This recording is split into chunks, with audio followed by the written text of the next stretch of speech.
नमस्कार दोस्तों। आज हम युद्ध के जो घने बादल एक आम इंसान की ज़िंदगी को काला और बर्बाद कर देते हैं, ऐसी एक कहानी को लेकर आपके सामने आए हैं। और इसमें जो त्रासदी है वो खासकर महिलाओं की है और बड़ी ही दर्दनाक है और दिल दुखाने वाली है। तो बात है गाज़ा को लेकर। गाज़ा में जो हिंसा है, जो युद्ध चल रहा है उसको लेकर, ये हम आप सब जानते हैं कि गाज़ा के जो हालात हैं बद से बदतर होते चले जा रहे हैं। और अब एक इंसान होने के नाते हम मौतों का मातम नहीं बल्कि जश्न मनाते हैं। ये हमारी जाने कौन सी ऐसी फितरत नहीं पैदा हो गई हमारे एक इंसानों के बीच में कि हम अब मौतों का मातम नहीं बल्कि जश्न मनाने लगे हैं। और दरिंदगी की हद तो तब पार हो जाती है जब हम लाचारगी में, बेचारगी में जीने वाली औरतों को खाना जो देते हैं, वहाँ जो खाना बांटने के जो सहायता समूह आए हैं देश भर से, विदेशों से, यूनाइटेड नेशन के, उनकी दरिंदगी का आलम यह हो गया है कि वो खाने के एवज़ में अब औरतों के जिस्म की मांग कर रहे हैं। तो ये तो थी एक छोटी सी नुमाइंदगी। तो अब मैं आपको लेके चलता हूँ इसके पूरे विस्तार की तरफ। मेरे ख्याल से इंसानियत और मानवता जैसे शब्द जो है अब केवल शब्दकोशों की खूबसूरती बढ़ाने भर के लिए रह गए हैं, मेरा ऐसा मानना है। और अगर ऐसा नहीं होता तो हमारे दैनिक जीवन के आचरण में ये इंसानियत और मानवता कहीं ना कहीं किसी न किसी रूप में ज़रूर झलकती, ज़रूर परिलक्षित होती है। हर दफ़ा हम इंसान के खून के प्यासे के रूप में हरगिज़ नहीं दिखाई देते हैं। कभी तो देश दुनिया में शांति की पहल करते हैं, हर तरफ बमबारी नहीं करते, मौतों का मातम मनाने के बजाय उसका जश्न नहीं मनाते। ये हम कहाँ से कहाँ आ गए हैं। एक इंसानी यात्रा का ये कौन सा हासिल है कि अब हम मौतों का मातम नहीं बल्कि जश्न मनाते हैं। हाय रही है हमारी इंसानियत। हम जाने क्यों इतने उन्मादी हो गए हैं। और हमारे पुरखों ने तो हमें इंसान से इंसान के बीच प्यार और मोहब्बत की तालीम दी थी, मगर हम न जाने किस बियाबान में खो गए हैं, भटक गए हैं, अंधेरों के हिमायती हो गए हैं, शांति की जगह अशांति के उपासक हो गए हैं और हर वक्त युद्ध के लिए आमादा रहते हैं।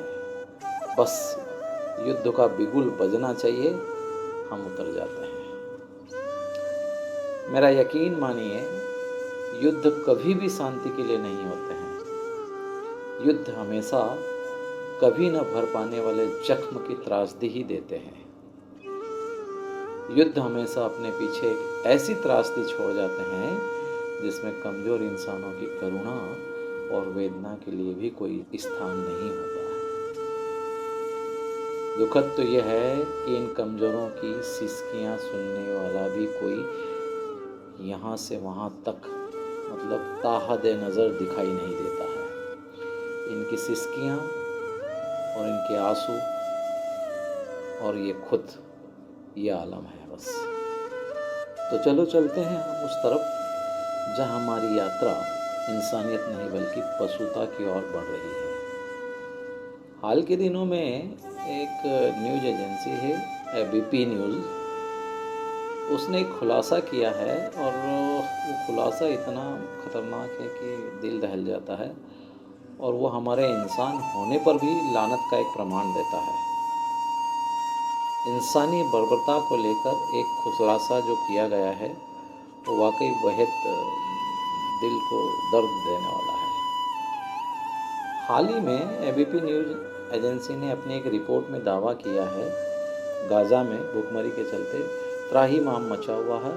ऐसे में कुछ लोग जो इंसान के नाम पे दरिंदे कहे जा सकते हैं, वे गाज़ा में खाने की राहत देने के नाम पर वहाँ की महिलाओं का यौन शोषण करने पे आमादा हो चुके हैं। गाज़ा में सहायता समूह से जुड़े पुरुष वहाँ की औरतों के साथ खाने और दवाइयों के बदले यौन शोषण कर रहे हैं। अगर रिपोर्ट की माने तो पिछले साल यौन शोषण के 18 मामले सामने आए थे, जिनकी संख्या इस साल बढ़कर कई गुना हो चुकी है। और ये वे मामले हैं जहां महिलाओं ने हिम्मत जुटाकर बात की है। जमीनी सच्चाई तो इससे कहीं ज़्यादा भयावह दिखाई देती है। बहुतेरी औरतें जो है मानसिक दबाव में आकर या तो शादी के झांसे में आकर दैहिक शोषण का शिकार बनती जा रही हैं, और इसके चलते कई महिलाएं गर्भवती भी हो चुकी हैं वहाँ की।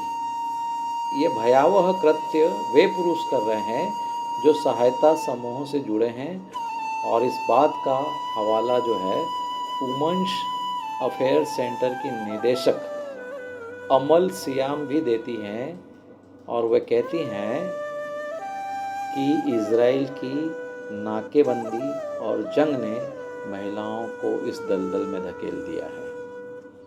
गाजा की स्थिति को लेकर सहायता समूहों का भी ये कहना है कि युद्ध और विस्थापन ने अनेक काम मुश्किल कर दिए हैं, और ऐसी स्थिति में बड़ी हृदय विदारक घटनाएं सामने आ रही है। ये हम सब जानते हैं कि युद्ध के उन्माद में गाजा में आम इंसान के खाने पीने की वस्तुओं की भारी कमी है, लाले पड़े हैं। आलम भुखमरी का हो चला है। करीब करीब पूरी की पूरी आबादी विस्थापित हो गई है। इज़राइल और हमास के बीच दशकों की टेंशन और पिछले 2 सालों की जंग में गाजा शहर पूरी तरह से बर्बाद हो चुका है। लाखों लोग मारे जा चुके हैं, और इस जंग में बचे हुए लोग अब भूख और बदहाली का शिकार बनकर बेतहाशा जूझ रहे हैं। युद्ध से बर्बाद गाजा में हालात इतने खराब हो चुके हैं कि लोगों के खाने तक के लाले पड़े हुए हैं। घर पूरे के पूरे तबाह हो चुके हैं। नौकरियां खत्म हो गई है।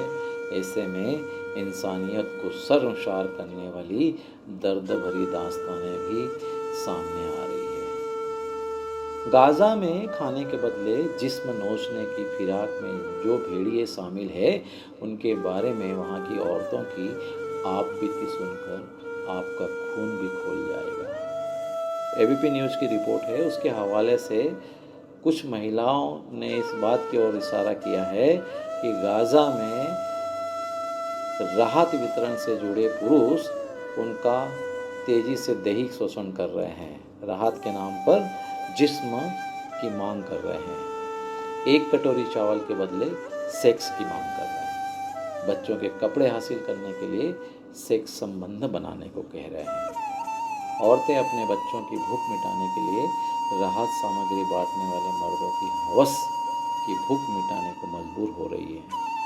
हालात इतने बुरे हैं कि बच्चों का पेट भरने के लिए फिलिस्तीनी औरतों को जिस्म परोसना पड़ रहा है। हद तो यह है कि अनेक मजबूर औरतों के पास मर्दों की इस डिमांड को पूरा करने के अलावा कोई रास्ता नहीं बचता है।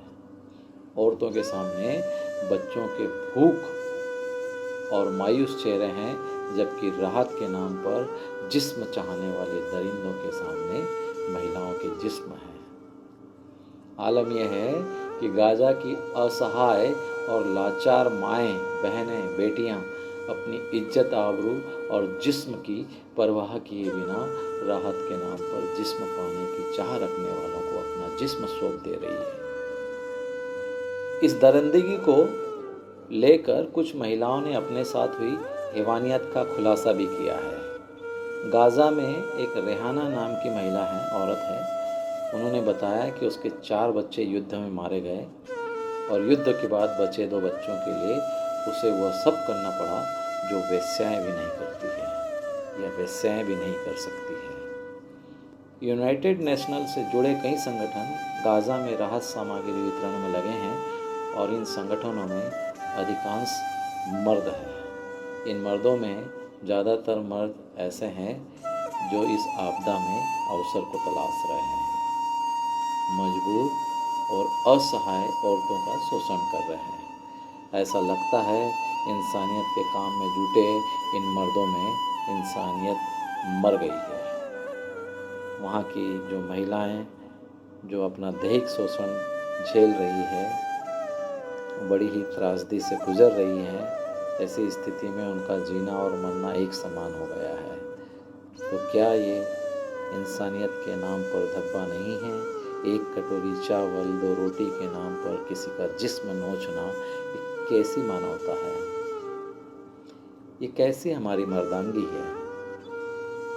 बहरहाल, अगर ये खबर आपके दिल में थोड़ी भी संवेदना जगा पाए तो उन अबला और असहाय औरतों के हक में आवाज़ बुलंद करने में तनिक भी देर न करना। हो सके तो अपने स्तर पर इंसानियत की कोई मिसाल पेश कर सको तो ज़रूर करना। आज बस इतना ही।